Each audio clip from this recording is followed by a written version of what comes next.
cœur et où on s'est humilié devant lui. Il nous a répondu, il nous a touché, chacun a reçu quelque chose, je l'espère.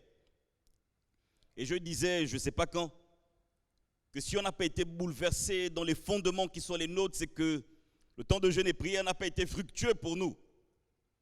Mais on a été secoué. Moi-même, j'ai été bouleversé, j'ai été secoué. Que Dieu soit béni. Et ce matin, nous allons clôturer ces temps de jeûne et prière. Le thème était...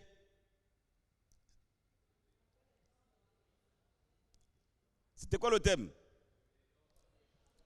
Que des temps de rafraîchissement viennent. Que Dieu envoie sa pluie. Que quelque chose se passe. Des temps de restauration. Des temps où nous sommes bouleversés au-dedans de nous, des temps de guérison, des temps de délivrance, et nous l'avons entendu ce matin. Des temps où Dieu nous touche d'abord nous, avant d'aller toucher notre frère ou notre sœur. Et nous sommes heureux d'avoir passé ces moments dans la présence de Dieu. Vous savez, on l'a dit et peut-être mal dit, mais Dieu répond toujours à la soif. Le peuple souvent exprime mal sa soif. On l'a lu en Nombre 11 hier, vous pouvez lire en Exode 17 l'histoire de Réphidim. Quand le peuple arrive, il exprime mal sa soif, mais Dieu répond à la soif. Vous savez, j'ai appris quelque chose depuis que je suis arrivé en France. C'est qu'il y a une catégorie de personnes qui ne ressentent plus la soif. Ce sont les... Pendant la période de canicule, on préserve beaucoup une catégorie de la population qui ne ressent plus trop la soif. Pardon? Les âgés. Et là, on prend soin d'eux, on s'occupe d'eux. Et je pense que spirituellement, lorsqu'on n'a plus soif des choses de Dieu, il faut faire attention. La Bible nous dit que notre corps, notre être intérieur se renouvelle. Ça veut dire que même si le corps physique a pris quelques petites rides avec l'âge, le temps, les tourments, à l'intérieur, on doit être dans ce rajeunissement spirituel. Et lorsque un chrétien n'a plus soif, ça veut dire qu'au-dedans de lui, il faut que l'Esprit de Dieu travaille. Dieu répond à la soif. Et je vous le dis avant d'écouter le message, Dieu répond à la soif. Avec quel type de soif es-tu venu ce matin? Es-tu venu rencontrer un homme ou es-tu venu visiter, venu dans la maison de Dieu pour que Dieu te visite? Et je ne pense pas, je sais que Dieu va répondre à ta soif ce matin, si tu as soif de lui. L'orateur de ce matin, c'est un frère, c'est un petit frère, c'est aussi un ami. Je vais le présenter simplement, enfin j'espère, simplement. C'est souvent bien de présenter les personnes qui viennent à l'estrade, surtout qu'on ne les connaît pas. Il est pasteur, il est au Gabon. Nous avons été à la même faculté de théologie des Assemblées de Dieu d'Afrique. Nous sommes de la même promotion. C'est que moi j'ai poursuivi en master recherche dans tout ce qui est dynamique d'église et revitalisation de l'église. Donc aider les églises à grandir et à se fonder sur l'essentiel. Et lui, il fait son master dans quelque chose de très difficile. Souvent que tout le monde fuit. De l'exégèse. Que Dieu te bénisse. Mais je pense qu'il a encore l'âge et l'énergie pour emmagasiner ces choses. C'est quelqu'un qui aime étudier le texte biblique. Il est marié, père de 2 enfants. 2 enfants, c'est pas beaucoup. Hein. C'est vrai qu'on est en France, mais chez nous, 2 enfants, c'est pas beaucoup. Donc, tu as encore le temps. Tu as l'âge. Je vais envoyer un message pour encourager ton épouse. Lorsque je partais du Gabon, je ne savais pas que je partirais du Gabon et que je devais laisser la responsabilité de la jeunesse, de la grande jeunesse de la plus grande province du pays, qui inclut la capitale. Il était dans mon équipe. On a travaillé ensemble à la jeunesse, on a ratissé des lieux, on a implanté des églises, on a sillonné le pays. Et quand je devais partir, il fallait que je parte. Il y avait des gens plus âgé que lui et qui pouvait prendre la responsabilité. Mais le Seigneur m'a dit que c'était lui qui devait prendre. C'était difficile parce que tout n'était pas en place pour qu'il prenne. Et il a pris ma succession à la jeunesse de cette... C'est un peu comme Paris-Île-de-France, cette grande province. Et je suis content parce qu'il a fait beaucoup plus que moi. Derrière, ils ont travaillé pour le Seigneur et ils sont allés très loin. Beaucoup plus que quand moi j'étais responsable. Donc merci d'être au milieu de nous. Il repart au Gabon la semaine prochaine, en fin de semaine, je pense, oui. Et il est de passage au milieu de nous et j'aimerais qu'on lui laisse toute la place. Vraiment, sens-toi libre. Nous sommes une église très accueillante, n'est-ce pas? Vous dites pas amen. Donc, sens-toi libre. Tu es à la maison, tu es dans la famille. Mais ce que le Seigneur a mis sur ton cœur est fait selon ce que Dieu, comment le Seigneur te conduit. Sens-toi libre. J'aimerais qu'on accueille le pasteur Tenya là, s'il vous plaît. Amen.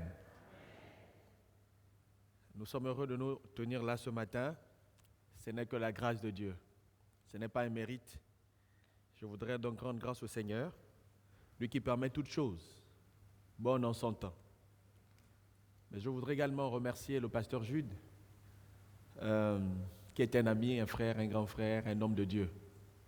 Il a été mon responsable dans la jeunesse de la grande province, comme il a dit. Et nous avons travaillé ensemble plusieurs années. C'est vraiment un frère, un homme de Dieu accompli, un homme qui aime la mission et qui aime le Saint-Esprit. Et je voudrais vous rassurer que vous avez la grâce de l'avoir. Amen. Il est parti de notre pays, c'est une grande valeur. Une grande valeur. Et il y avait beaucoup de projets pour lui. Et lorsqu'il est parti, ça nous a fait beaucoup de mal. Parce qu'on savait qu'on perdait. Mais Dieu vous aime. Donne-moi un bon amen. Je voudrais vous dire également aussi merci pour l'accueil, pour la chaleur, pour cette semaine. J'ai fait la rencontre de plusieurs frères, plusieurs sœurs. Vraiment, votre simplicité m'a beaucoup touché. Et ce programme de jeûne et prière m'a aussi fait du bien. Nous avons tous besoin de Dieu. Que l'on soit pasteur, que l'on soit ceci, que l'on soit cela. On a besoin de Dieu. On a besoin de vivre des temps de rafraîchissement. Amen. Maintenant, je voudrais nous inviter à lire un texte. Hébreux chapitre 5, le verset 7. Je voudrais poser le décor parce que ça va nous aider lorsque nous allons avancer. Hébreux chapitre 5, le verset 7. Est-ce qu'on peut l'afficher, s'il vous plaît? L'écrivain dit, c'est lui qui, dans les jours de sa chair, ayant présenté avec de grands cris, avec larmes, des prières et des supplications à celui qui pouvait le sauver de la mort, et ayant été exaucé à cause de sa piété, a appris. Mais je voudrais qu'on s'arrête là. C'est lui qui, dans les jours de sa chair, donc il s'agit de Jésus, lorsque Jésus était sur terre, lorsqu'il était vivant, ayant présenté avec de grands cris, et avec larmes, des prières et des supplications. Jésus, pendant qu'il était sur la terre, il priait. De temps en temps, il se retirait, il allait dans les lieux déserts, cherchant la pensée de Dieu. Mais l'écrivain aux Hébreux nous présente, nous révèle comment Jésus priait. Il dit qu'il présentait à Dieu, avec des grands cris et avec des larmes, des prières et des supplications. Donc Jésus, quand il se mettait à prier, lorsqu'il allait seul à seul, devant son Père, il faisait quelque chose. Il ne priait pas.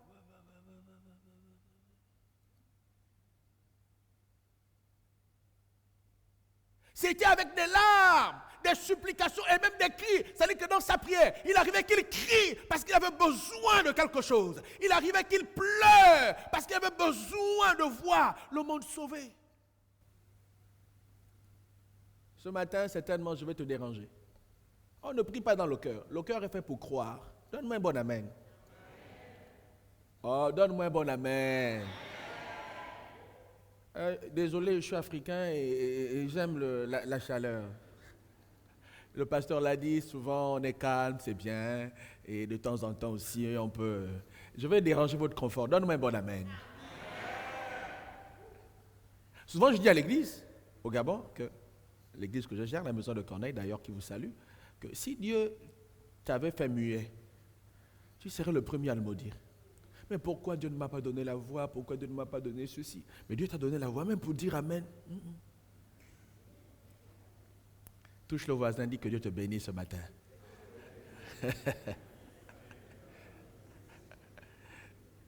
Donc quand on va se mettre à prier tout à l'heure, on va prier. Si tu veux crier, crie. Tu veux pleurer, pleure. Mais surtout ne ferme pas ta bouche. Parce que quand Jésus priait, la Bible dit qu'il présentait à Dieu des grands cris et des larmes, des supplications. Amen.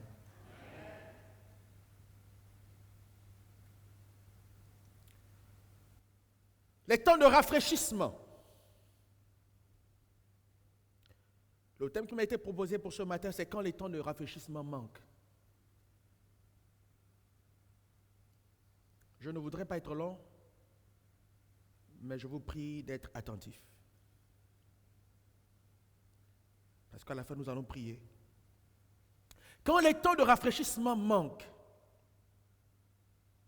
ce présent enseignement poursuit un triple objectif. Il aura pour but de nous aider premièrement à comprendre ce que sont les temps de rafraîchissement et leurs bienfaits au sein d'une vie ou au sein d'une église. Quels sont les avantages des temps de rafraîchissement? Deuxièmement, montrer ou démontrer les dangers encourus lorsque ces temps manquent et font défaut. Lorsqu'il n'y a plus de temps de rafraîchissement, lorsque ces temps manquent, qu'est-ce que nous pouvons courir comme danger? Quelle est la difficulté? Et enfin, susciter la soif au sein du peuple de Dieu pour en expérimenter.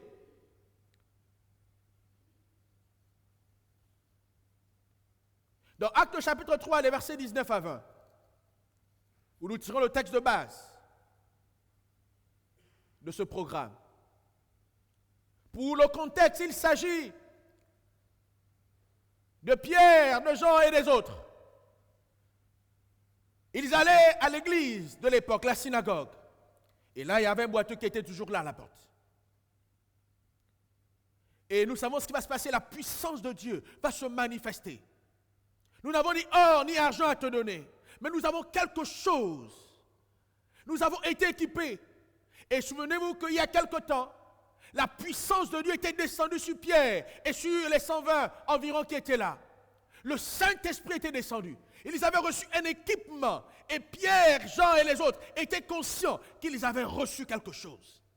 Et ils arrivent, ils voient le boiteux qui s'attendait à recevoir, les regardant fixement, s'attendant à recevoir de quelque chose. Ils vont dire, nous n'avons rien, nous sommes des pauvres pécheurs, nous n'avons rien, mais ce que nous avons, nous te le donnons. Au nom de Jésus, lève-toi et marche. Et la puissance de Dieu va agir et les membres vont être raffermis. Le miracle va bouleverser ceux qui étaient là. Et Pierre va prendre la parole. Il dit, ce n'est pas mon nom. Ce n'est pas moi. Ne pensez pas que je suis devenu Dieu. Mais c'est le nom de Jésus. C'est ce nom-là qui a donné le pouvoir. Et le miracle que vous voyez, c'est à cause de Jésus. Et poursuivant par d'autres paroles, il va arriver à ce texte-là. Il va leur dire, repentez-vous donc. Et convertissez-vous pour que vos péchés soient effacés, afin que des temps de rafraîchissement viennent de la part du Seigneur et qu'il envoie celui qui vous a été destiné, Jésus. Il dit, repentez-vous pour que vous puissiez bénéficier des temps de rafraîchissement. Parce que nous aussi, nous avons été visités. Nous aussi, nous étions asséchés, desséchés. Mais le Seigneur nous a envoyé son esprit. Alléluia. Dans ce texte, le mot traduit par temps est le mot grec kairos. Le terme kairos vient du grec ancien et se réfère à une notion du temps différente de celle du chronos. Alors que le chronos désigne le temps chronologique, le temps linéaire, le temps qui passe mesuré par les horloges et les calendriers, le kairos représente le temps opportun, le moment précis et décisif où une action ou un événement a un impact significatif. Le temps kairos, c'est le moment opportun. Ce n'est pas le temps chronos. Mais c'est un temps que Dieu lui-même met en mouvement. Et Dieu met ce temps. Cette semaine, c'est un temps kairos. Un moment important que Dieu met parce que Dieu veut bénir quelqu'un. Dieu veut restaurer quelqu'un. C'est un temps opportun. C'est souvent considéré comme un temps de Dieu. Où un moment de grâce où des événements importants se déroulent. Des moments d'intervention divine. Des opportunités propices. C'est dans le temps kairos qu'il y a des opportunités propices. C'est dans le temps kairos que Dieu veut bénir. C'est dans le temps kairos que les portes s'ouvrent, que les chaînes sont brisées. Parce que c'est un temps où Dieu manifeste sa gloire. Amen.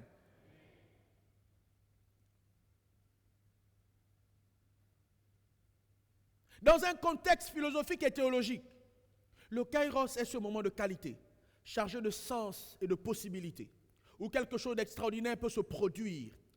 Tant que les temps de rafraîchissement viennent, ce temps-là, c'est un temps où quelque chose d'extraordinaire peut se produire. Le rafraîchissement, il a noté que c'est la première fois dans toute la Bible où nous rencontrons ce mot. Rafraîchissement. Dans toute la Bible. C'est le seul endroit où ce mot est convoqué. Dans ce passage, il est traduit par le mot grec anapsysis. Anapsysis, qui lui tire son origine du mot psycho, l'âme, la vie. Le rafraîchissement est donc l'action de remettre quelque chose en état. L'action de restaurer. Et lorsqu'on parle de rafraîchissement, on parle de l'âme, on parle de la vie, de restaurer ce qui est profond. Le rafraîchissement est donc trait à la restauration, au renouvellement, au rétablissement, de ramener ce qui était un peu désordonné en état. Dieu veut le faire dans chacune de nos vies ce matin. Et nous bénissons le Seigneur parce que par temps de rafraîchissement, nous entendons donc par là des temps de réveil spirituel, des temps de manifestation du surnaturel de Dieu, des temps où Dieu accorde un équipement à ses serviteurs et servantes par la puissance du Saint-Esprit. Des temps où on retrouve l'intimité, une communion profonde avec Dieu. Le temps de rafraîchissement sont des temps de miracles et de guérisons. Des temps de prodiges. Par temps de rafraîchissement, nous voulons comprendre par là des temps où les hommes viennent chargés et ils trouvent la liberté, la délivrance à l'église. Les temps où la plénitude du Saint-Esprit se manifeste. Les temps où les dons qui étaient endormis sont restaurés, sont remués, les capacités spirituelles reviennent.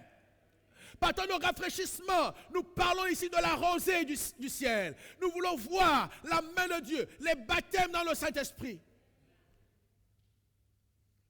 Par temps de rafraîchissement, nous parlons ici des charismatas de Dieu. Une église qui bouge, une vie qui bouge. Où les sensations divines reviennent. Il y a des gens qui ne ressentent plus des sensations. Il n'y a plus de sensations à la présence de Dieu. On est un peu froid, on est un peu terne. Par temps de rafraîchissement, c'est des temps de restauration, de plénitude. Alléluia. Mes frères et sœurs, lorsque ces temps de rafraîchissement manquent, l'église est en danger. Lorsque la puissance de Dieu n'est plus au rendez-vous.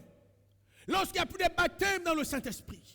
Lorsqu'on n'arrive plus à chasser les démons, lorsque les gens viennent et repartent avec les mêmes soucis, les mêmes problèmes, les mêmes difficultés, les mêmes addictions, ils sont là, leur cœur est peiné, chargé, avec des soucis de la vie, la puissance de Dieu n'agit plus, les gens sont là et tournent en rond, on ne décolle pas, on vit une vie difficile.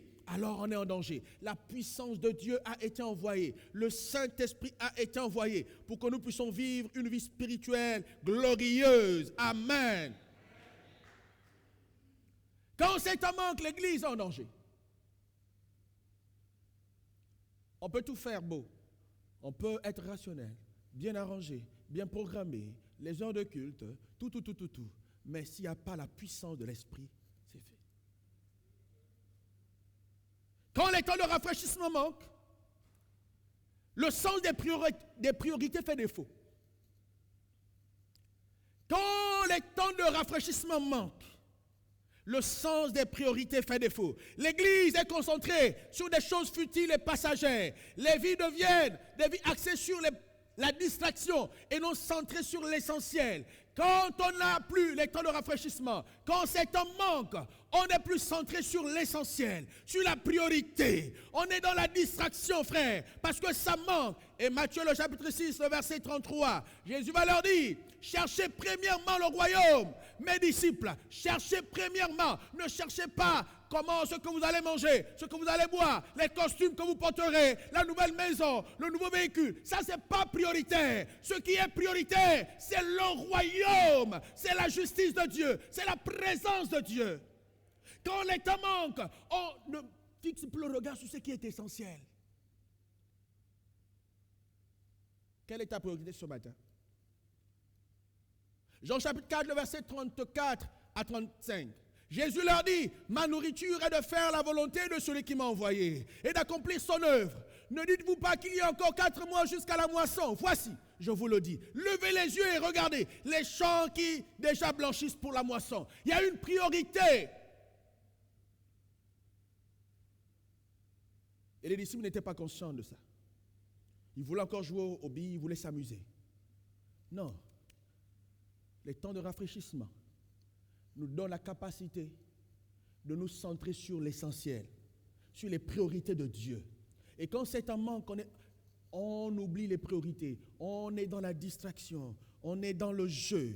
On pense qu'on aura le temps, on pense qu'on aura le temps de changer, on aura le temps de faire ceci pour Dieu. Et on s'amuse avec le temps que Dieu nous donne. Lorsque les temps de rafraîchissement manquent, on n'a plus le fardeau dans notre cœur pour les choses de Dieu. Le fardeau, frères et sœurs, beaucoup n'ont plus de fardeau. On peut venir à l'église, on peut assister au culte, mais on n'a plus le fardeau pour les choses de Dieu. On se dit, si j'y vais pas, le pasteur va m'appeler. Papa Francis va m'appeler, papa Claude va m'appeler, papa X va m'appeler, maman Y va m'appeler. Et bon, pour quand même venir, il faut quand même qu'on me voit quand même. Il n'y a plus le fardeau pour les choses de Dieu. C'est la preuve que le temps de rafraîchissement manque. Frères et sœurs, mesdames et messieurs, le fardeau est le prétexte ou l'excuse que bien souvent Dieu utilise pour nous mener vers notre destinée. Aussi longtemps que vous n'avez pas le fardeau pour les choses de Dieu, aussi longtemps que dans ton cœur il n'y a pas de fardeau, tu ne pourras aller nulle part avec Dieu. Dieu, pour t'amener quelque part, met en toi un fardeau. Tu vas ressentir un poids. C'est un poids. Ce fardeau est si particulier. C'est une mission, un travail à faire dans sa maison, dans son œuvre. Dieu te met un fardeau pour l'œuvre ici, au niveau de Chabour. Un poids, une charge. Il n'y a que toi qui vois. L'autre peut ne pas voir, mais tu as ça à cœur d'aller gagner les âmes. Tu as ça à cœur de prier pour les malades. Tu as ça à cœur d'évangéliser. Tu as ça à cœur. Tu as ça, un poids particulier que Dieu met dans ton esprit. Oh, ce fardeau te coupera demain le sommeil, te coupera l'appétit. Il te poussera à faire ce que tu n'as jamais fait, à oser. Il va accaparer ton énergie. Il va accaparer ton temps. Le fardeau de Dieu. Quand il y a ce fardeau, Dieu travaille pour t'amener vers la destinée. Parce que pour aller vers ta destinée, il faut une charge. Il faut un fardeau. Jean chapitre 9, le verset 4. Jésus dit ceci. Il faut que je fasse, tandis qu'il est jour, les œuvres de celui qui m'a envoyé. Car la nuit vient où personne ne peut travailler. Jésus avait un fardeau. Il savait qu'il n'avait que 3 ans. Il savait qu'il devait faire tout pour que les âmes soient sauvées. Il devait parcourir les villes et les villages, chasser les ténèbres. Il allait de lieu en lieu, guérissant ceux qui étaient sous l'empire du diable, car Dieu était avec lui. Mais il savait qu'il n'avait pas beaucoup de temps. Il avait ce fardeau au point que même quand les disciples lui apportaient à manger, il dit, je n'ai pas mangé cette nourriture. Le temps presse, parce qu'il y a un fardeau, il y a un poids. Beaucoup n'ont plus de poids. Tout c'est entre les mains du pasteur.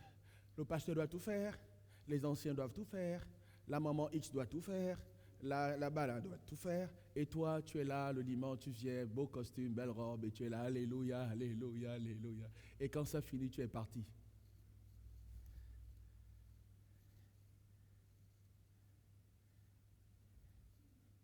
Nous avons prié ce matin, n'est-ce pas? Pour dire, Seigneur, parle-nous. Seigneur, fais-nous du bien, n'est-ce pas? Et souvent, quand le Seigneur nous parle, et quand la parole de Dieu, comme une épée à double tranchant, à des moments nous blesse, on devient triste. Que personne ne soit triste ce matin. Donne-moi un bon amen. C'est ça la parole. À des moments, le Seigneur veut nous faire et veut nous amener dans les profondeurs, il doit tailler. Et la façon de tailler de Dieu, c'est sa parole. Oh, gloire à Dieu. Le fardeau. Paul dit dans Romains 15, quand vous lisez les versets 19 à 20, il dit, moi, j'ai de Jérusalem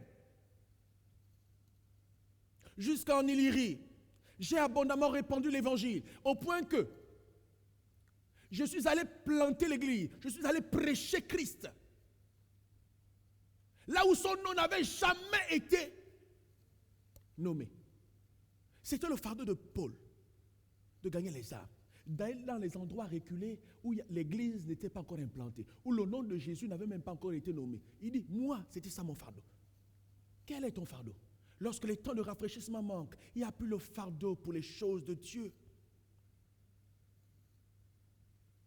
Le fardeau de voir les âmes sauvées, délivrées.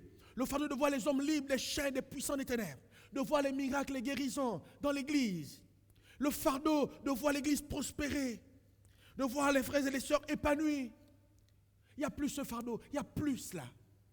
C'est la preuve que nous avons besoin des temps de rafraîchissement.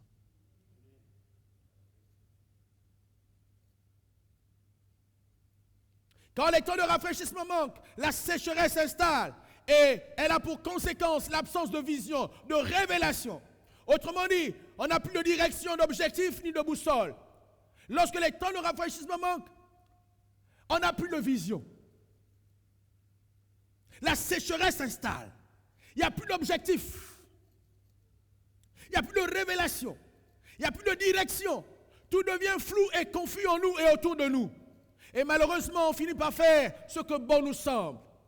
Et Proverbe 29, le verset 18 déclare ceci. Quand il n'y a pas de révélation, le peuple est sans frein. Quand il n'y a pas de vision, le peuple est sans frein.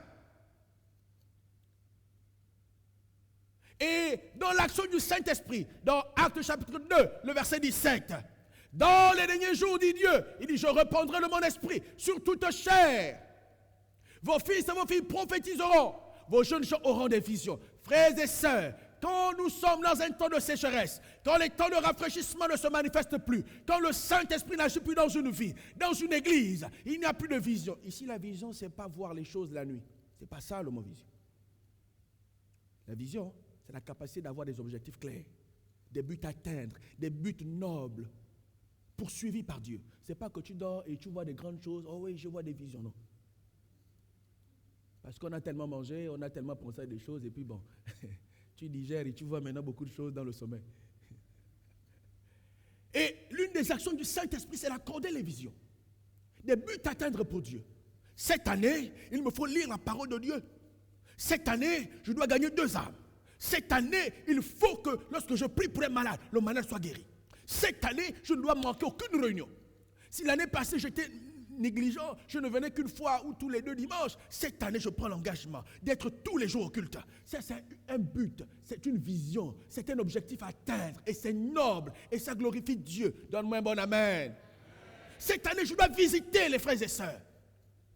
Cette année, je dois parler au nouveau. Quand un nouveau va arriver à l'église, il faut que je le localise. Avant qu'il ne parte, je vais l'approcher. Je vais discuter avec lui. Je vais savoir là où il est. Je vais découvrir là où il habite. Il n'y a pas que le pasteur. Il n'y a pas que des anciens. Parce que je suis membre de l'église.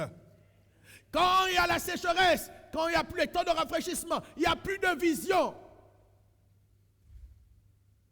Il n'y a plus de vision. Il n'y a plus de vision. Il n'y a plus de vision. On tourne en rond. Et même quand Dieu met une pensée, un objectif dans le cœur de l'autre, on le combat. Qu'est-ce qu'il veut montrer? Pourquoi? Comment? On avait l'habitude de faire comme ça. Il veut montrer que quoi?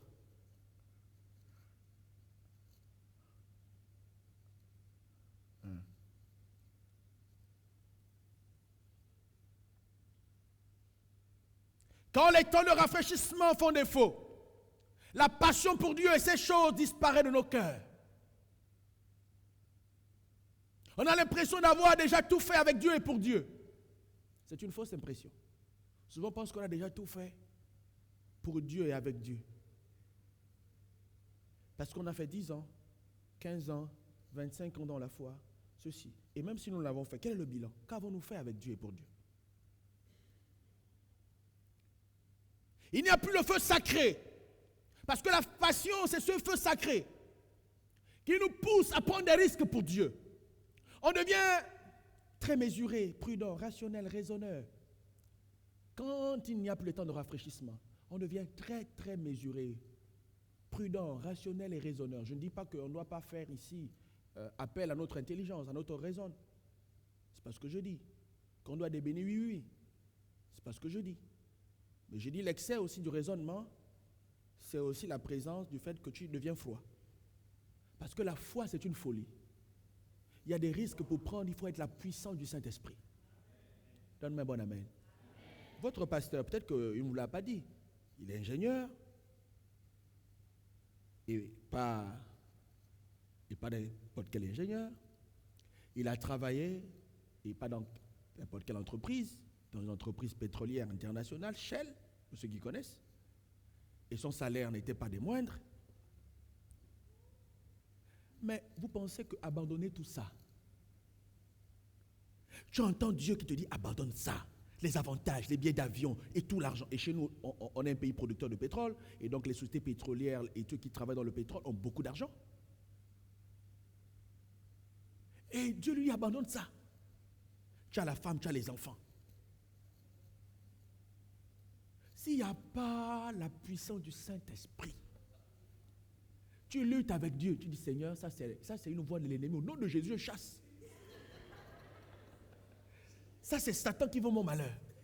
Parce que Dieu qui même ne peut pas faire en sorte que ce niveau de vie, je l'abandonne. Pour vivre de quoi? Les dîmes et les offrandes, mais de quel peuple? Les gens qui ne donnent même pas leurs dîmes et leurs offrandes. La passion fait en sorte que l'on prenne des risques pour Dieu. Quelqu'un me comprend ce matin? Mais pour cette passion, elle est arrosée par la puissance du Saint-Esprit. Sinon, tu deviens très rationnel. Oh, mais pourquoi pas? Mais comment? Paul dira à Timothée, à son fils, dans 1 Timothée chapitre 4, le verset 15. Occupe-toi de ces choses, mon fils. Donne-toi tout entier à elles, afin que tes progrès soient évidents pour tous. Donne-toi tout entier, Timothée. Sois passionné de Dieu et de ton ministère. Donne-toi tout entier. Sois passionné. Permettez-moi de vous choquer ce matin. Frères et sœurs, Dieu est le Dieu des extrêmes. Dieu est le Dieu des extrêmes. Dieu n'est pas le Dieu de l'équilibre, toujours. Comme nous le pensons trop souvent. Il va dire à l'église de Laodicée, ainsi parce que tu es tiède et que tu n'es ni froid ni bouillant, je te vomirai de ma bouche. À un moment, on est là, tellement mesuré. On veut jouer aux équilibristes. Ping, pong. Bon, Dieu comprendra. Non, Dieu ne comprendra pas. Celui qui met la main à la charrue et regarde en arrière n'est pas digne de moi. Seigneur, permets-moi d'aller d'abord enterrer mon père, d'aller dire au revoir à X. Dieu dit non, tu n'as pas compris. Il doit y avoir une séparation pour me suivre. Et beaucoup n'ont plus de passion pour Dieu. Il n'y a plus la passion pour Dieu. On ne se donne plus tout entier. Parce que vous voyez les sportifs. Et le pasteur me disait que cette ville-là, c'est une ville des sportifs. Il y a beaucoup de sportifs, beaucoup de gens font le sport. Vous savez, ceux qui font le sport de haut niveau. Mais c'est une passion. Tu as joué la nuit, le matin, tu dois encore aller t'entraîner. Le corps est fatigué. Tu dois aller t'entraîner. Tu ne prends pas les vacances comme tout le monde. Tu ne manges pas comme tout le monde. Tu as un régime. Tu dois veiller à ceci, à cela. Parce qu'il y a une passion, il y a quelque chose. Et beaucoup sont à l'église, nous sommes là. On dit Alléluia, Amen. On chante à peine, on loue à peine, on prie à peine. Il n'y a plus de passion, il n'y a plus ce feu. C'est le signe qu'on a besoin que le Seigneur vienne nous restaurer. Oui, la puissance de Dieu, c'est pour les extrémistes, c'est pour les martyrs. Et le mot témoin que nous lisons, et vous serez mes témoins, le mot témoin en français là, c'est le mot en grec martyr. En fait, l'onction c'est pour les martyrs, ceux qui sont prêts à mourir pour Christ, à mourir pour leur idéologie, à mourir, qui sont passionnés. Pas pour les équilibristes.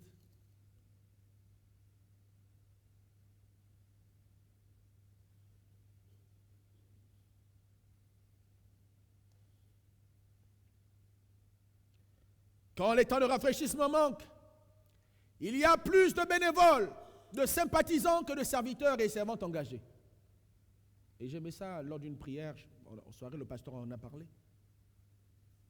Quand les temps de rafraîchissement manquent, on a maintenant beaucoup de bénévoles, de sympathisants que de serviteurs et de servantes engagés. Les églises sont remplies d'hommes et de femmes qui ne font rien pour Dieu. Aucun engagement concret pour Dieu. Ils se limitent à venir aux réunions, après réunion, sans plus. Ni plus ni moins. Or, Dieu veut qu'on le serve. Romains chapitre 12, le verset 11, la Bible déclare ceci: ayez du zèle et non de la paresse. Soyez fervents d'esprit, servez le Seigneur. Dieu veut qu'on le serve. Dieu veut qu'on se donne tout entier à lui. Qu'on mouille le maillot pour lui, qu'on transpire pour lui. Et lorsque les temps de rafraîchissement manquent, on a une église lourde. On cherche des serviteurs, il y a le travail à faire. Mais il n'y a pas de main, il n'y a pas de bras. Je sais de quoi je parle, je suis pasteur, je gère une église. À demain, vous voyez, les gens, ils sont là. Mais vous voyez les besoins. Et c'est les mêmes qui ont le cœur pour le service, ils sont tellement peu. Mais la grande masse, comme dans les tribunes, et même ceux qui sont dans les tribunes, les spectateurs, de quelquefois ils acclament. Quelquefois ils chantent pour encourager l'équipe. Et la grande masse, elle ne fait rien. C'est la preuve que dans la vie personnelle, il y a quelque chose qui ne marche pas. Et ça, pour activer ça, il faut la puissance du Saint-Esprit. Parce qu'à un moment, on peut conseiller, on peut parler, on peut donner toutes les stratégies. Il faut la puissance de Dieu pour sortir de là. Nous ne voulons pas de bénévoles à l'église de la Pôle, Cherbourg. Nous voulons des chrétiens engagés, des membres engagés. Donne-moi un bon amen. Écoutez-moi, souvent on envie peut-être des églises des autres. Il peut arriver qu'on fasse des comparaisons, mais dans telle église, ils ont fait ceci, dans telle autre, ils ont fait cela. Mais vous savez que les églises sont bâties par leurs membres. Ce sont les membres de l'église qui bâtissent l'église. Aussi longtemps que vous ne vous appropriez pas cette église locale, vous vous dites que c'est pour X, c'est pour Y. Vous ne vous intégrez pas. Vous ne devenez pas serviteurs et servantes. L'église ne va pas se développer comme ça. L'église se développe avec les membres. Et donc, chacun doit s'approprier. Nous ne savons pas combien de temps il nous reste ensemble. Chacun vient de plusieurs horizons. Mais nous ne savons pas combien de temps nous avons à passer ensemble ici.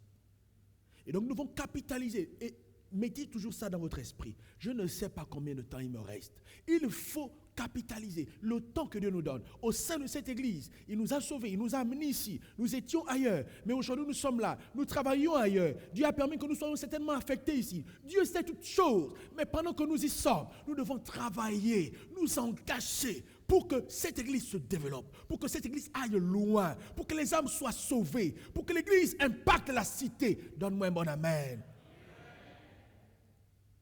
Quand les temps de rafraîchissement manquent, les dogmes, les préceptes religieux, les lois humaines, le légalisme religieux sont érigés au-dessus de la parole de Dieu. On va te dire ne touche pas, ne fais pas. Ici c'est toujours comme ça. Avec l'ancien pasteur, ça fait ça fait 40 ans, tu vois. On a toujours fait comme ça. Le micro a toujours été tenu comme ça. Et donc celui qui veut déplacer ce piano-là, oh mais pourquoi tu déplaces ça, tu étais comme ça? En quoi déplacer ce piano sur le main à langue, en quoi ça générait? Quand vous voyez cela, les normes, on est maintenant normé, le légalisme religieux, on ne fait pas, on ne doit pas, on ne doit pas, on ne doit pas, ça a toujours été comme ça, ça a toujours été comme ceci. Est-ce que ce matin je peux parler, je peux prêcher?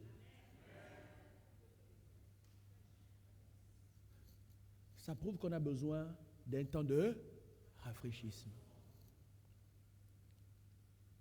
Parce que quand le Saint-Esprit agit, il va inspirer de nouvelles choses. On oblige tout le monde à être dans un même moule. Celui qui essaye de faire différemment est taxé de rebelle, de vouloir déplacer les bonnes anciennes, d'amener le feu étranger. Et souvent la diversité est combattue. On doit être dans le même moule. 1 Corinthiens chapitre 12, les versets 5 à 7 disent quoi? Diversité de ministères, mais le même Seigneur. Diversité d'opérations, mais le même Dieu qui opère tout en tous. Or, à chacun, la manifestation de l'Esprit est donnée pour l'utilité commune. C'est le même Esprit, mais il y a diversité d'opérations, de manifestations. Il n'y a pas une façon unique, il n'y a pas une façon unilatérale, il n'y a pas une façon monocolore. Dieu est le Dieu de la diversité. On peut faire aujourd'hui comme ça, demain ça peut changer. Ce n'est pas parce que ça a changé que Dieu n'y est pas. Donne-moi un bon amen. Et Élisée avait compris. Il pensait que tout c'était son bâton. Tout c'était son bâton. Tout c'était son bâton. Jusqu'à ce que cette femme va perdre son enfant. Il va envoyer Géasi avec son bâton. Va, tu poseras mon bâton sur l'enfant et il reviendra à la vie. Il était habitué à une manifestation de Dieu d'une certaine manière. Mais Dieu est infiniment grand. On ne peut le mettre dans une boîte. Et Géasi a posé le bâton sur l'enfant de cette femme. L'enfant n'est pas revenu à la vie. Et quand lui-même il vient, Dieu lui donne un nouveau procédé. Il va poser ses mains sur les mains de l'enfant, sa bouche sur la bouche de l'enfant, ses yeux sur les mains de l'enfant, et l'enfant va revenir à la vie. C'était la première fois qu'il le faisait. Frères et sœurs, mesdames et messieurs, lorsqu'il y a trop de dogmes, et nos dogmes, nos préceptes sont menés au-dessus de la parole de Dieu, on a l'habitude de faire comme ça, non, c'est pas on a l'habitude de faire comme ça, c'est que dit la parole de Dieu. C'est ça qui est important. Ce n'est pas la tradition de l'Église, c'est ce que dit la parole de Dieu. Et si nous mettons nos dogmes, nos préceptes, nos façons de faire au-dessus de la parole de Dieu, on a besoin que le Saint-Esprit vienne bousculer tout ça au nom de Jésus. Amen. Lorsque les temps de rafraîchissement manquent, la chair, avec ses manifestations, devient la norme. La chair et ses manifestations. Galates chapitre 5, le verset 19 à 23. Or, les œuvres de la chair sont manifestes. Ce sont l'impudicité, l'impureté, la dissolution, l'idolâtrie, la magie, les inimitiés, les querelles, les jalousies, les animosités, les disputes, les divisions, les sectes, l'envie, l'ivrognerie, les excès de table et les choses semblables. Je vous dis d'avance, comme je l'ai déjà dit, que ceux qui commettent de telles choses n'hériteront point le royaume de Dieu. Et Paul va continuer dans 2 Timothée, le chapitre 3, quand vous allez lire au chapitre 3, le verset 1 à 5, il dit, mon fils Timothée, dans les jours de la fin, il y aura des temps difficiles. Les hommes seront égoïstes, fanfarons, orgueilleux, rebelles, déloyaux. 2 Timothée, le chapitre 3. Quand les temps de rafraîchissement manquent, c'est la chair et ses œuvres. On passe plus le temps à juger, à critiquer, à murmurer qu'à faire. Ce sont les plaintes. On aurait dû faire ceci et pas cela. X m'a dit ça. Y m'a dit si. J'ai appris que on m'a critiqué. Les œuvres de la chair. L'impudicité. Il n'y a plus de dépouillement. Pas de confession de péché et d'abandon. Et même dans les prières. Oh, on fait tout pour masquer le péché. On fait tout. Oh, Seigneur, tu sais toutes choses. Non, il faut confesser le péché. Le Seigneur ne sait pas tout. Il faut confesser. On pense que Dieu est malléable, que Dieu va changer sa parole pour toi. Écoutez, frères et sœurs, quel que soit l'amour que Dieu a pour nous, Dieu ne peut jamais changer ses standards à cause de toi. Non. Celui qui avoue et délaisse obtient miséricorde. Dieu ne changera jamais sa parole parce que tu es trop beau, trop belle, trop important. Non, non, non, non. Dieu respecte sa parole. La chair et ses manifestations, les rivalités, les rancunes, les rancœurs. On est frustrable. Facilement, on est frustré. Non, quand on a le Saint-Esprit, on n'est pas frustrable. On prend de la hauteur. Et la Bible dit le fer aiguise le fer. Mon frère peut me faire quelque chose. Il peut me dire quelque chose, ça me fait mal. Tu encaisses. Tout ça me forge. Alléluia. Ça me forge. Mais il y en a certains, quand ils passent par là, oh, il n'y a pas l'amour dans l'église, je sors. Et ça, on voit ça. Non, pas ici. Ici, là, vous êtes bien. Personne ne sort. Mais chez moi, là-bas, les gens partent. Oh non, il n'y a pas l'amour, je pars de l'église, on m'a dit ceci, la sœur X a été dure envers moi. Les gens sont d'une sensibilité, ça prouve qu'il y a un problème au niveau de l'âme. Vous savez, un jour, Jésus va prêcher durement.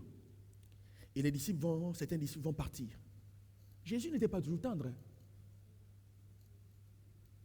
Les gens qui prennent toujours, non, on doit toujours être bien, le pasteur doit toujours être gentil. Non, on n'est pas là pour être gentil. On est là pour vous conduire au paradis. Donne-moi un bon amen.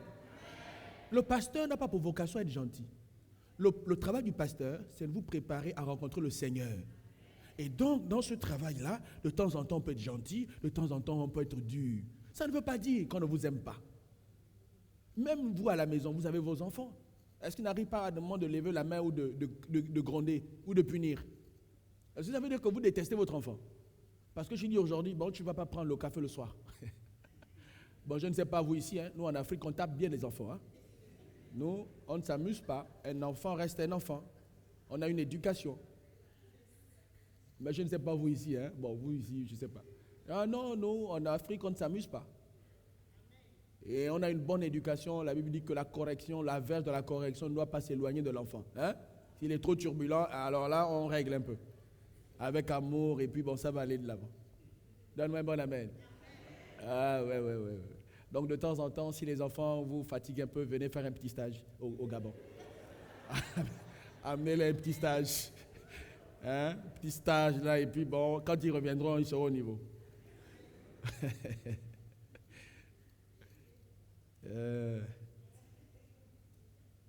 La chair. La chair. On est hypocrite. On voit l'autre, on sourit, mais au fond, ah, si tu pouvais voir comme je ne t'aime pas toi.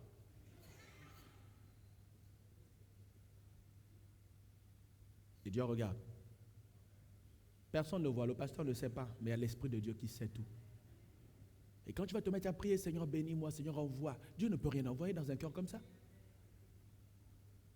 Les querelles, les disputes, les rivalités, les animosités, les impudicités. On trompe sa femme, tu es marié, tu trompes ta femme. Personne ne sait, mais Dieu voit.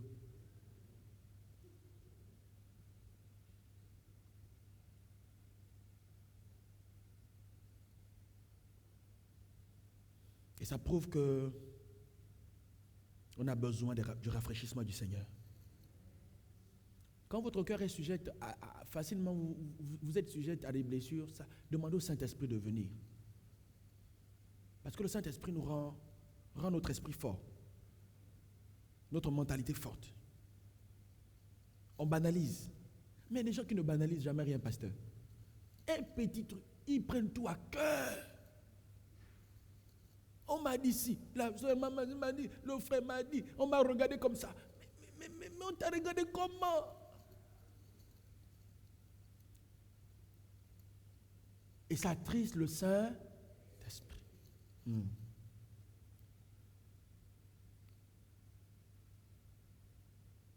Quand le temps de rafraîchissement manque, frères et sœurs, on s'attache plus à nos biens, à nos avoirs, à notre conjoint, à nos enfants, à nos maisons, à notre argent, à notre voiture. C'est vrai ce que je vous dis.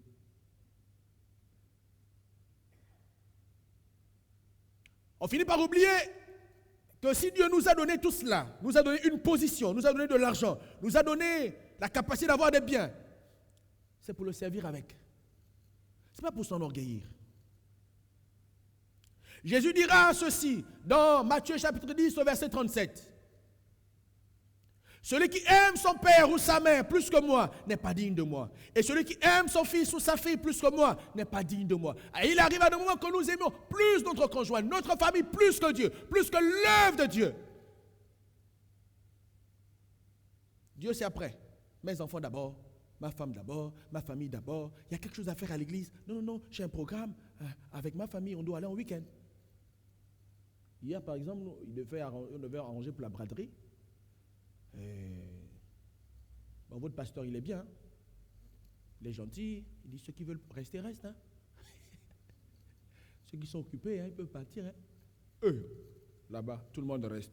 Tout le monde va faire.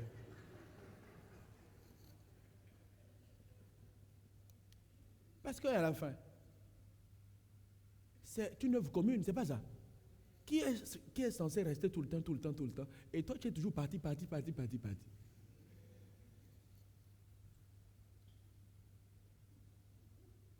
Dieu s'adresse à toi.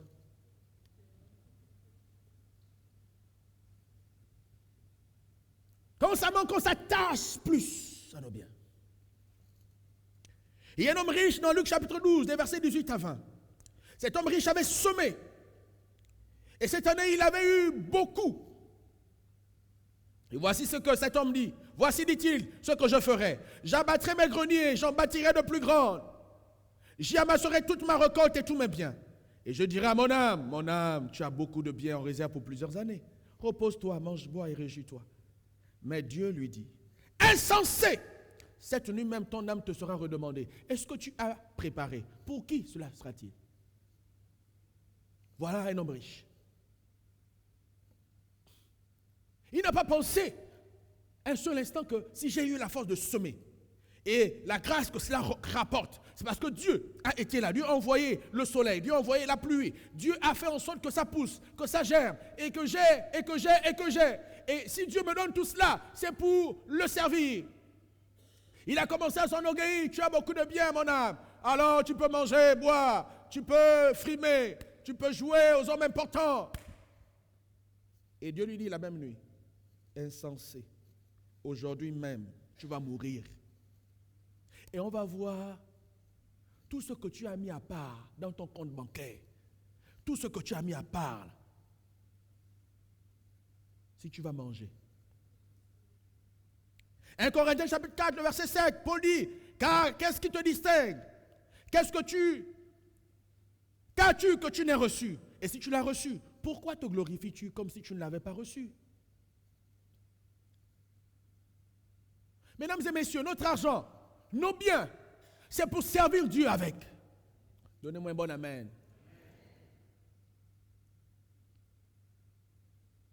C'est pour servir Dieu avec.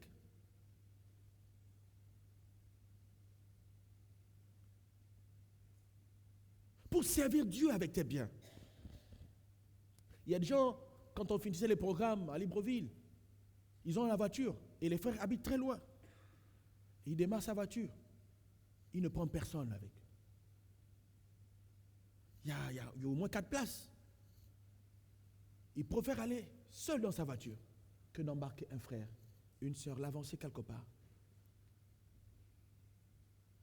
Des temps d'intempéries, c'était pareil.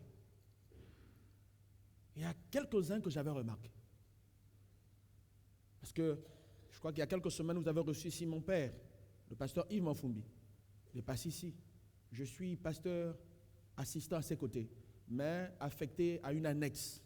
Et on a donc l'église centrale, et de temps en temps, on est là-bas. Et j'avais remarqué certains. Et un soir, je suis allé vers, j'ai dit, mais j'ai observé, c'est quoi le problème? Dieu t'a donné une voiture.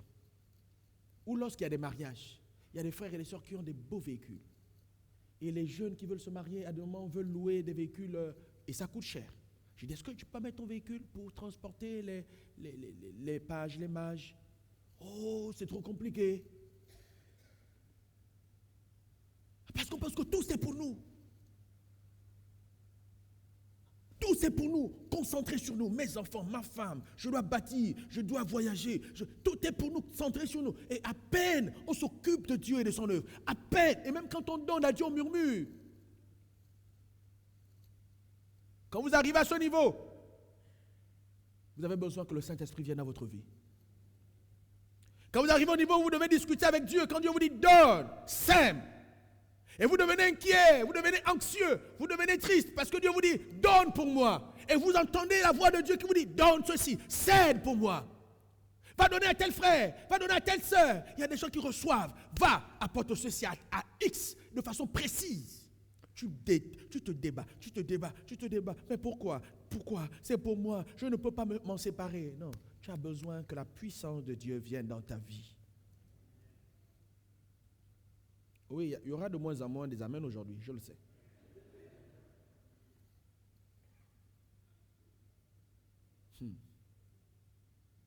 Mais j'aime la parole de Dieu. Quand les temps de rafraîchissement manquent,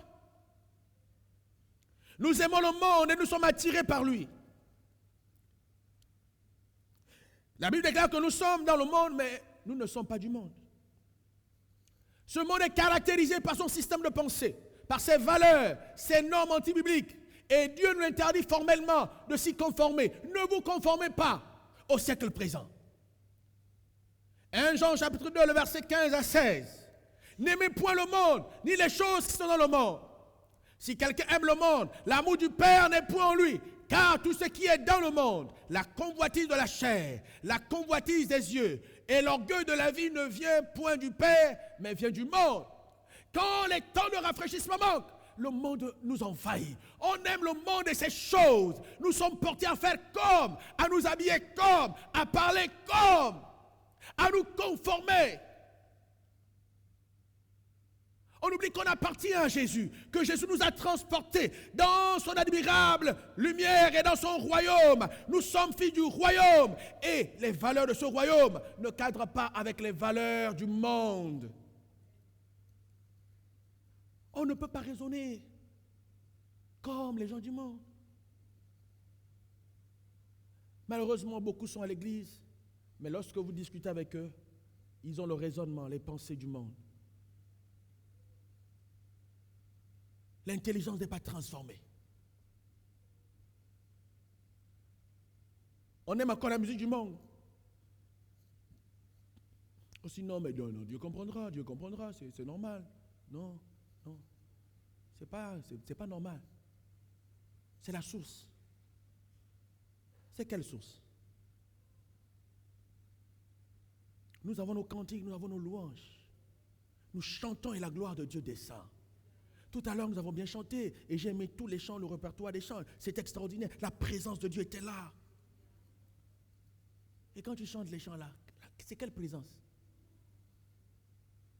Quand tu veux te conformer à ta tradition. Et là encore, c'est nous, les Africains. On aime bien nos traditions. On met au-dessus de la parole de Dieu. Nos ancêtres ont toujours fait comme ceci. Nos aïeux ont toujours fait comme ceci. Non. S'ils ont fait selon la parole de Dieu, on peut prendre ce qui est bien, n'est-ce pas? Mais ce qui n'est pas en conformité à la parole de Dieu, qui est du système du diable, ça on ne prend pas, on ne touche pas. Le monde.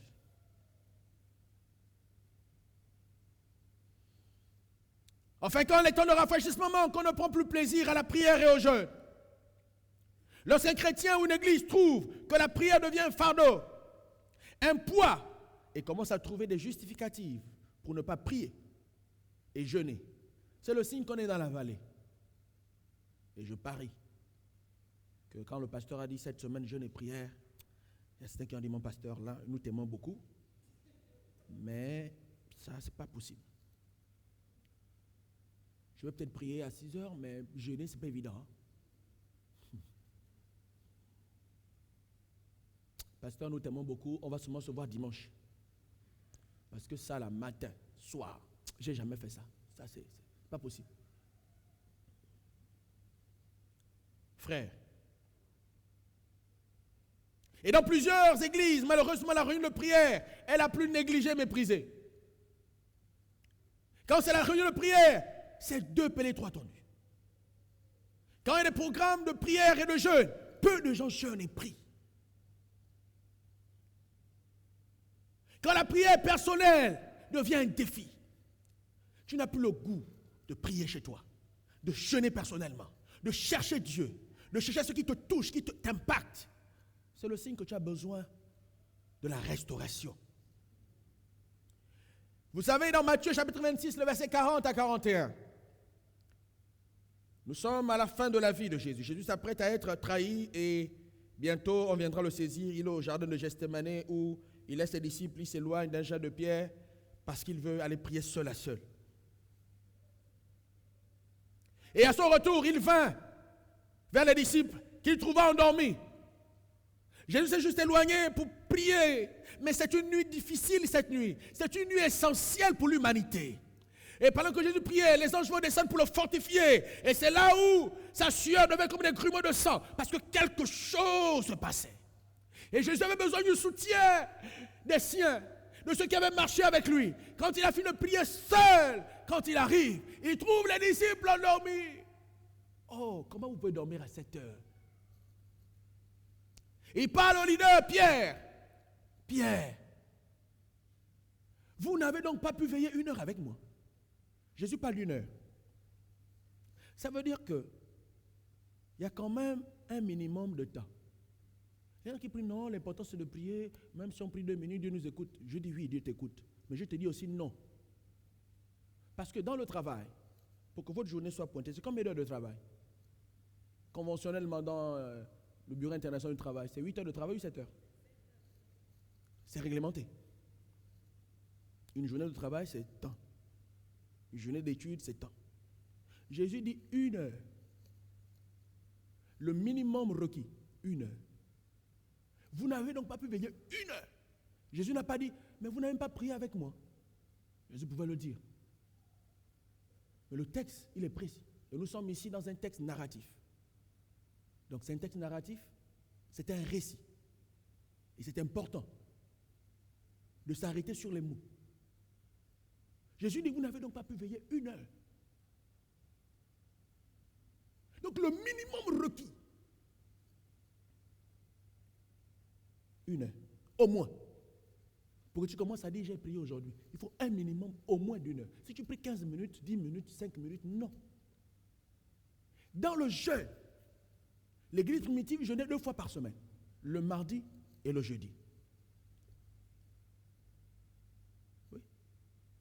On jeûne combien de fois?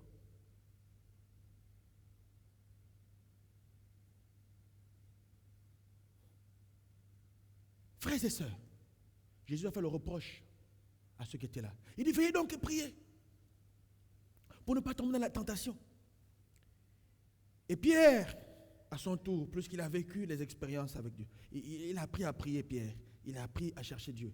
Et quand il écrit son épître, 1 Pierre, le chapitre 4, le verset 7, il rappelle, parce qu'il a été avec Jésus, et il rappelle à l'église des vérités importantes, les principes importants. 1 Pierre, chapitre 4, le verset 7, il dit, la fin de toute chose est proche. Soyez donc sages et sobres. Pour faire quoi? Pour vaquer à la prière. Il ne cite pas 10 000 choses. Il dit dans ces temps de la fin, ce que je vous recommande, moi Pierre, parmi les anciens, ayant vécu et expérimenté certaines choses avec le Seigneur, des choses qui m'ont été reprochées hier, parce que je ne priais pas. Je vous dis, Église, la fin de toute chose est proche. Soyez donc sages et sobres pour vaquer à la prière. Faire de ça une occupation principale et prioritaire. L'Église doit prier. Toi-même, personnellement, tu dois prier. En famille, il doit y avoir des foyers de prière. Les couples doivent prier avec les enfants, avec ton conjoint à la maison. Les cultes de famille, l'autel de la prière doit être rebâti dans nos vies ce matin. Même si tu es seul dans ta chambre, tu loues seul, tu dois avoir un temps de prière. Et la Bible dit que cette maison sera une maison de prière. Si à la maison il y a le bruit, ça y est, le tumulte, viens à l'église, ouvre l'église, mets-toi dans un coin, prie, cherche Dieu, parce que le feu viendra. Mesdames et messieurs, frères et sœurs, quand les temps de rafraîchissement manquent, c'est la froideur. On dort, on est froid, on devient sensible, incrédule. L'église est froide. Pas de parole de connaissance, pas de prophétie. Même quand il y en a, c'est des trucs fabriqués. Quand il y en a, c'est des choses prises là-bas, mélangées là-bas. Je vous assure qu'à l'église, il faut avoir le discernement à ne manger fait taire certains frères, certaines sœurs. Quand je discerne que ça ne vient pas de l'esprit. On cherche des choses à fabriquer. Les choses ne doivent pas être fabriquées dans la maison de Dieu. Ça doit couler naturellement. La puissance doit se manifester. Ceux qui viennent à l'église doivent être guéris. Les malades doivent être guéris. On doit entendre des témoignages. Comment être dans une église où il n'y a aucun témoignage? Aucun témoignage. Personne ne se lève pour dire que le Seigneur m'a sauvé. Je ne vous parle pas des témoignages de la science. J'étais à l'hôpital. On m'a donné 2 comprimés de ceci. J'étais à l'hôpital. On m'a opéré de ceci. Et ça s'est bien passé. Oui, Dieu donne l'intelligence et la sagesse aux hommes, à ses médecins pour pouvoir opérer. Gloire à Dieu. Mais je vous parle des choses où tu n'as pas vu la main d'un homme. Et Dieu vient et te délivre de là. Amen. Les portes sont fermées. Tu cherches l'emploi, le travail, les stages. Et tu vois la main de Dieu qui t'ouvre la porte. Les témoignages. Il faut que le Saint-Esprit se manifeste. Des baptêmes dans le Saint-Esprit. Ceux qui n'ont jamais expérimenté. Oh, la puissance de Dieu est disponible ce matin. Dieu veut nous restaurer pour que tu parles de nouvelles langues, que tu sois transformé en un autre homme, une autre femme, le surnaturel de Dieu. Aussi longtemps que le Saint-Esprit ne descend pas sur toi, tu seras naturel. Et quand tu es naturel, le diable n'a pas peur de toi. Les démons n'ont pas peur de toi. Et ce qui est arrivé aux filles de Séva, ils pensaient que Paul était un homme ordinaire, mais Paul était un homme extraordinaire. Il marchait avec la puissance du Saint-Esprit. Il chassait les démons parce qu'il était rempli. Ils ont voulu faire copier-coller comme Paul. Nous te chassons au nom de Jésus que Paul prêche. Et les démons disent, toi c'est qui? Quelle est ton identité spirituelle? Quand je regarde ta carte dans le monde spirituel, tu n'as pas le pouvoir. Tu n'as aucune marque sur toi pour me chasser. Et la Bible dit que les démons vont les prendre, vont rouer des coups, ils vont déchirer, ils vont repartir nus chez eux. Parce que les démons n'écoutent pas les belles prières. C'est la puissance de Dieu. Il faut la puissance du Saint-Esprit. Il y a des situations qui ne partiront jamais de ta vie, de ta famille. Et cette semaine, nous avons insisté sur les familles. Il y a des familles qui sont enchaînées par les démons, enchaînées par des choses. Il y a des choses qui ne partiront jamais. Tant que tu ne te lèves pas dans la prière, mais pas une prière religieuse, une prière remplie de la puissance du Saint-Esprit. Ta famille restera enchaînée, ta vie sera enchaînée. Tu vis des mauvais rêves, ça n'avance pas dans ta vie. Tu tournes en rond, tu cherches ce qu'il faut faire, tu es confus. Ce matin, c'est la puissance de Dieu. Dieu n'a pas changé. Et il est là ce matin. Répondons aux besoins comme l'homme de Dieu l'a dit, celui qui a soif. Jésus dit, venez à moi dans Jean chapitre 7. Les fleuves de vie couleront de ton sein. Et ce matin, nous voulons prendre un temps pour prier. Pour dire, Seigneur, que les temps de rafraîchissement viennent dans ma vie.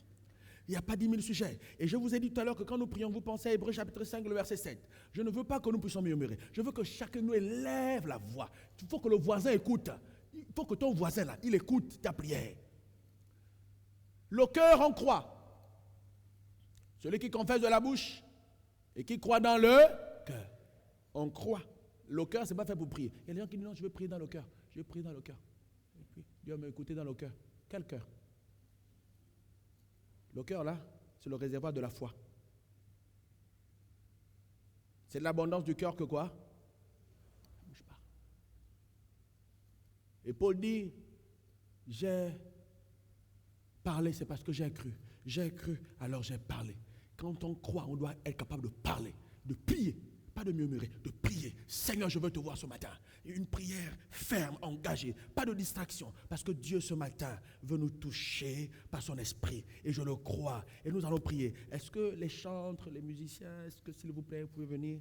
Oh, j'ai aimé la louange de ce matin. J'ai aimé la présence de Dieu qui se dégageait. Oh, gloire à Dieu, gloire à Dieu. Ce matin, nous allons prier. Dis, Seigneur, me voici devant toi. Me voici devant toi. Me voici devant toi, Seigneur. Que les temps de rafraîchissement viennent. Jésus se tenait le dernier jour de la fête. Le dernier jour de la fête. Le grand jour de la fête, et c'était le dernier. Et cette semaine, nous avons jeûné. Matin et soir, nous étions là. Oh, beaucoup ont fait des sacrifices. Venant très tôt le matin, venant le soir, ne manquant aucune séance, aucun jour. Oui, mais nous sommes ce matin, le dernier jour. Peut-être que tu n'as pas eu le temps. Tu étais à cause de ta profession. Mais ce matin, Dieu est capable de t'accorder aussi sa grâce. Ce matin, Dieu est capable de te toucher. Le matin, Dieu est capable de te remplir de son esprit. Sentez-vous libre. Celui qui veut se lever, Tenez-vous debout si vous le voulez. Celui qui veut rester assis, vous êtes libre. Mais ce que nous allons faire ce matin, c'est de prier. C'est de prier. La Bible dit que Jésus va se mettre à prier. Et ces prières étaient des prières avec des cris, des lamentations, des supplications. Parce qu'il voulait voir la gloire de Dieu. Est-ce que l'Église peut se lever dans la prière? Je dis, Seigneur, je veux que les temps de rafraîchissement viennent. Commence à prier s'il te plaît. Commence à élever ta voix. Que les enfants prient, que les papas prient, que les mamans prient, que chacun de nous prie ce matin. Que chacun soit concentré et que chacun invoque Dieu pour dire, Saint-Esprit, me voici. Je veux te voir. Touche ma vie. Impacte-moi ce matin par ton esprit. Je veux te voir. Que les temps de rafraîchissement viennent. Que la mort soit ôtée. Oh, tabra chandaraba se broche. Vous pourrez jouer l'air de cet air que je respire. Juste d'abord l'air.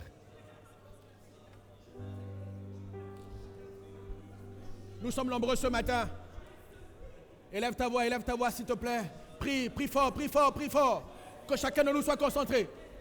Soyez concentrés, pensez à Dieu, pensez à ce que Dieu va faire avec vous. Dieu veut vous toucher, vous vous restaurez ce matin. Soyez concentrés, ne pensez à rien. Priez, élevez votre voix. Priez, élevez votre voix. Oubliez tout le reste. Oubliez tout le reste.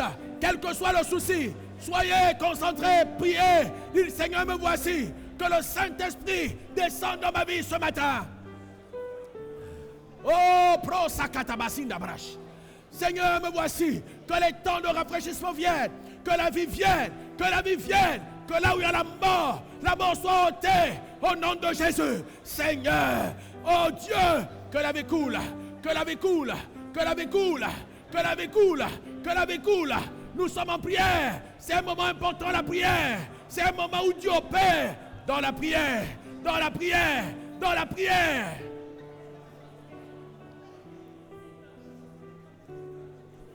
Tu n'as pas encore prié, tu n'as pas encore prié. Beaucoup encore la bouche fermée. Tu n'as pas encore prié. Dieu va entendre ta prière. Ce matin, elle n'est pas difficile. Seigneur, me voici. Envoie ton esprit dans ma vie. Seigneur, me voici ce matin. Envoie ton esprit dans ma vie. Seigneur, me voici. Touche-moi ce matin. Que les temps de rafraîchissement viennent.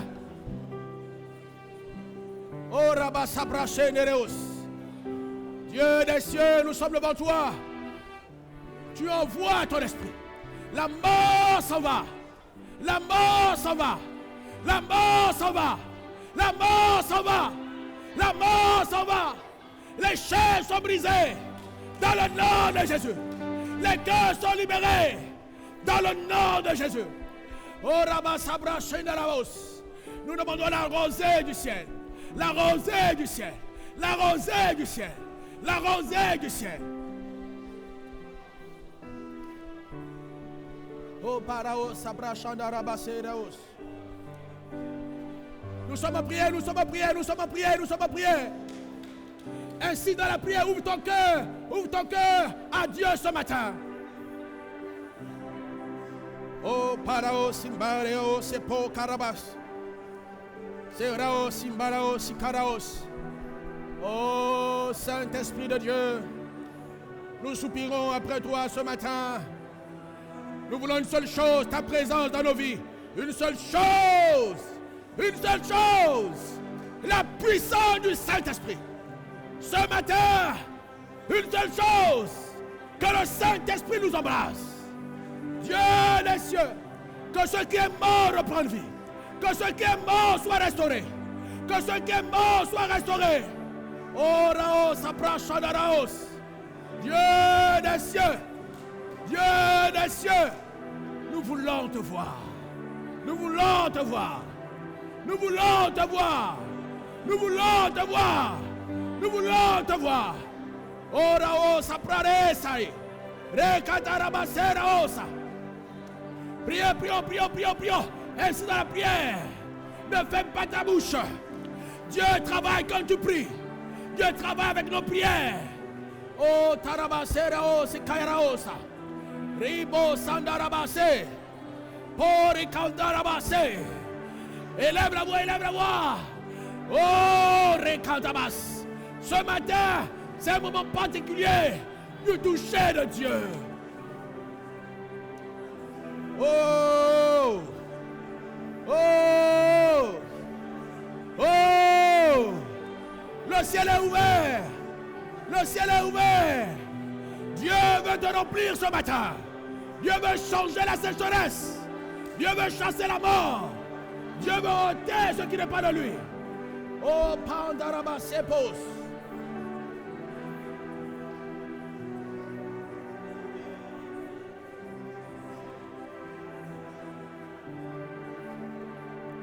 Rebos Akadaraba Sandaraba Sebrosh. Rebos. Oh, quelle atmosphère! Quelle atmosphère! Quelle atmosphère! Dieu est au milieu de nous! Quelle atmosphère! Oh, Rabasanda Rabas! Quelle atmosphère de gloire! Saint-Esprit, tu es là! Saint-Esprit, tu es là! Saint-Esprit, tu es là! Oh, Rabas, Sebroshanda Rabas! Priez, priez, continue à prier! Continue à prier! Tu pries pour ta vie! Tu pries pour toi-même! Tu pries pour ta vie! Oh.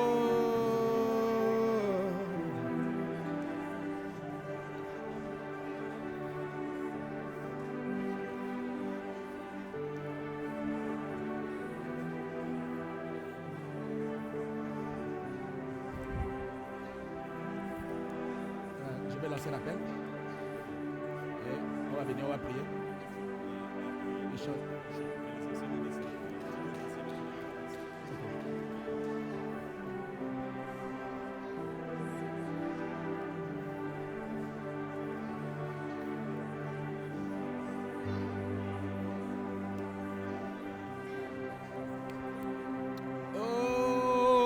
Gloire à Dieu, gloire à Dieu, gloire à Dieu. C'est des moments comme ça où Dieu t'équipe.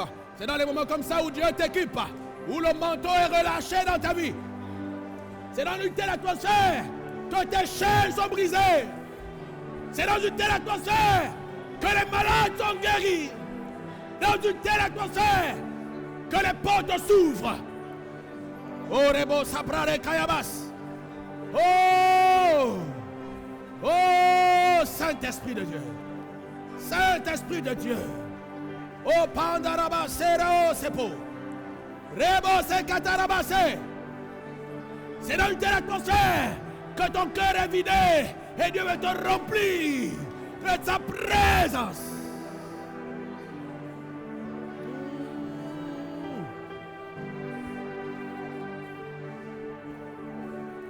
Je vais lancer un appel à celui ou à celle qui veut passer à un autre niveau. Tu sais le niveau spirituel dans lequel tu te trouves. Certains sont peut-être dans la vallée. Tu te sens au bas. Tu sens que tu te noies. Tu sens que ça ne marche plus. Tu ne pries plus comme avant. Tu ne ressens plus ce que tu ressentais avant. Dieu pouvait te parler. Tu avais le don qui était là. Aujourd'hui, ça devient difficile. Tous ceux qui veulent passer à un autre niveau de leur vie spirituelle, ton niveau de service, tu as envie de passer à un autre stade. Tu as envie d'expérimenter quelque chose de nouveau. Et dans ton cœur, tu as cette soif-là d'expérimenter une nouvelle chose. Alors tu peux venir devant. Nous allons prier pour toi. Avec le pasteur et les anciens. Avec humilité. Parce que Dieu veut faire quelque chose de nouveau ce matin dans ta vie. Vous savez, Dieu est simple. Il dit, il résiste à l'orgueilleux, il fait grâce à celui qui est humble et simple. Si ce matin, tu as envie de découvrir, de passer à un autre niveau, tu veux expérimenter de nouvelles choses dans ta vie chrétienne, tu es comme enchaîné, tu as du mal à avancer, tu tournes en rond, tu ne vois rien, tu ne ressens rien, tu es attiré par le monde, ton cœur bat pour les choses de ce monde. Ce matin, Dieu te restaure. Si tu viens comme un enfant avec simplicité, Dieu est disponible ce matin, son esprit est disponible. Parce que dans cette génération, Dieu te cherche. C'est toi que Dieu veut, pas l'autre. C'est toi que Dieu veut. Dieu veut faire une alliance avec toi, pas avec quelqu'un d'autre. Souvent quand nous sommes là, on pense aux autres. Non, c'est toi. Parce que on peut chanter. J'ai tant besoin de toi.